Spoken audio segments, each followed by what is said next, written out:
Welcome to lecture 77 of this series. This series of lectures is based on my book Manual of Fluid, Electrolyte, and Acid-Base Disorders, a pathophysiologic approach to common clinical problems. I am Dr. Mohammad Tinawi. I'm a nephrologist in Northwest Indiana. You can find the book on Amazon at the link below. We are now on chapter 11 of my book, Intravenous Fluids, Chemistry and Indications, and this is part 2, composition of commonly utilized intravenous fluids. We have two terms, osmolality and osmolarity. Usually we use them interchangeably, so don't worry too much about it, but I'm going to tell you the difference. When we're talking about plasma, we're talking about plasma osmolality, and it is a measurement of different solutes in the plasma. Normal range 280 to 295 milliosmol per kilogram of water. Now, when we're talking about any other solution, say an IV bag, then we're talking about osmolarity, and it's the number of osmoles in a liter of that solution.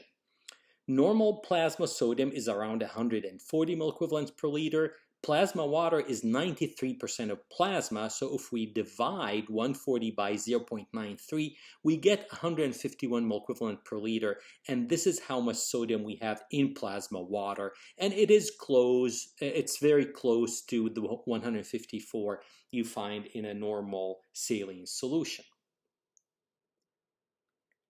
Another term, what is tonicity? Tonicity is effective osmolality. So urea can enter the cell freely, so it's not an effective osmol, while sodium is, potassium is, etc. Intravenous solutions can be crystalloids or colloids. Crystalloids can be isotonic, hypertonic, or hypotonic relative to plasma. An isotonic solution is a solution with the same osmolarity like body fluids. Now, a significantly hypotonic IV solution can lead to cell lysis, to red blood cell lysis, that is. So if we want to give a quarter of a normal saline, 0.225% normal saline, we have to put it in 5% dextrose. You can obviously not give just water to a patient. What are the commonly used intravenous fluids? Well, in the crystalloid column, you have dextrose in water, usually 5%, but you can have 10%. Sodium chloride, usually 0.45%, or the most common of all, 0.9%, or normal saline. 3% is hypertonic saline, only reserved for severe hyponatremia. You can combine sodium chloride and D5 solutions, so you can have D5 quarter normal saline, or D5 half normal, or D5 normal saline. Ringer's lactate or lactated Ringer, LR. Plasmalyte A, which is a balanced electrolyte solution. In the colloid column, we have human albumin, can be 4%, 5%, 20%, or 25%. You can have much less commonly used solutions, hydroxyethyl starch, HES or HEDA starch, 5% and 6%, and dextran, 40 and 70. Now, the composition of these solutions is as follows. If you have D5W, dextrose in water, you only have 50 grams of glucose per liter, so you don't have any electrolytes, and the calculated osmolarity, this is the actual osmolarity, is 278.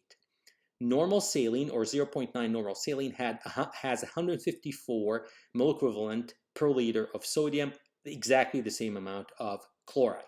Half normal saline, well, you divide by half, so the osmolarity, not 308, it's 154, and you have 77 of sodium and 77 milliequivalent per liter of chloride.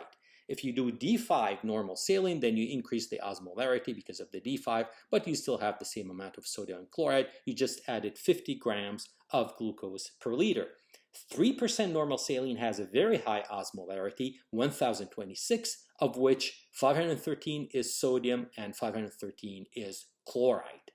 Lactated Ringer is hypoosmolar compared to plasma. Its osmolarity is 272. Notice that the sodium is 130, the chloride is even less, 109. You have a little bit of potassium, and you have a little bit of calcium, and you have lactate. This is where the name lactated ringer or ringer's lactate.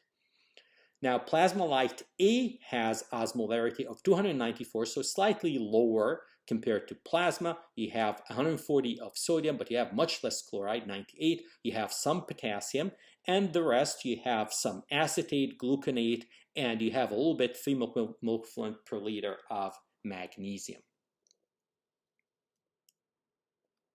Now, what about colloid solutions? Here, the most commonly used by far are albumin 5% and 25%. They have a calculated osmolarity of 308, so exactly like normal saline, and they have the same amount of sodium chloride like normal saline, 154 each, sodium and chloride. And obviously, with the 5%, you have 50 grams of albumin per liter, and with the 25%, 250 grams of albumin per liter. The head starch, 6%, for example, has a calculated osmolarity of 310, same amount of sodium and chloride like normal saline, but it has 60 grams per liter of HES. The half-life of crystalloid intravenous solutions is 20 to 40 minutes in conscious humans. So after about 30 minutes, half of that solution is gone, meaning it is metabolized and excreted. In case of dehydration, preoperative stress, the half-life become longer, so you have more water retention. It can become 80 minutes or even longer.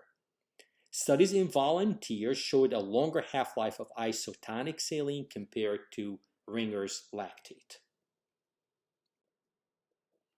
Now, this diagram actually is very helpful. It tells you what happens when we give a liter of an intravenous solution.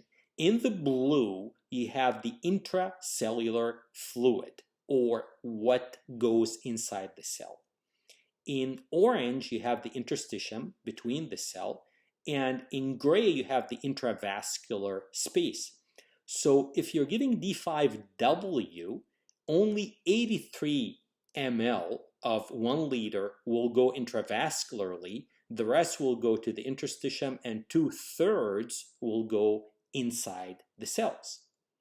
If you're giving half normal saline now, 1/3, 333, will go inside the cells, and only 167 ml will stay intravascularly. So, if you are resuscitating someone, you have to give normal saline or lactated ringer, because now 250 ml or a quarter of that liter will stay intravascularly. None of it will go into the intracellular space, and 750 will be in the interstitium. If you're giving 5% albumin, you can do even better. Almost all of it, 900 ml out of 1,000, is going to stay intravascularly, assuming that there's no capillary leak, and only 100 ml will be in the interstitium, and none of it will go intracellularly. Let's talk about dextrose in water, D5W. We say dextrose, not glucose, because it's in water. This is the most commonly used solution of dextrose is the 5% solution. The 10% and the 50% are given in cases of severe hypoglycemia.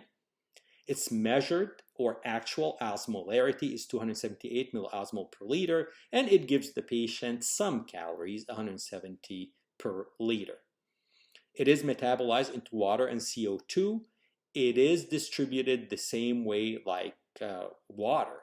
So about 2/3 will go intracellular, and only 83 ml, like we said, will be intravascular, and the rest will be in the interstitium. So this solution is not a good solution for patients with hypovolemia, hypotension, shock, or metabolic alkalosis, because very little of it, 8.3% of it, is going to stay intravascularly. So you're not going to resuscitate someone with D5W. Now, in patients with hyponatremia, never give D5W or half normal saline, because this is the most common cause of hyponatremia. Most patients get hyponatremia in the hospital due to administration of hypotonic intravenous solutions, such as D5W and half normal saline. Post-operatively, this can be disastrous, especially in females, because post-operatively they're going to have a high level of vasopressin, so they're going to have SiADH, and when you're giving a solution like D5W or half normal saline, they're going to retain the water and they're going to have a precipitous and acute drop in sodium. So don't do that. Give LR or 0.9 saline. Now, we just talked about the distribution just to emphasize if we have an 80 kilogram man, total body water will be 60% of that weight, 1/3 will be extracellular, and 2/3 will be intracellular. Of the extracellular, that 1/3, 1/4 will be intravascular, and 3/4 will be in the interstitium. In other words, like we said, if we give a liter of D5W, 83 mLs only will be intravascular. So don't give it to someone with hypotension or hypovolemia. I'm going to end here. In the next lecture, we will continue our discussion of crystalloid intravenous fluids. See you then.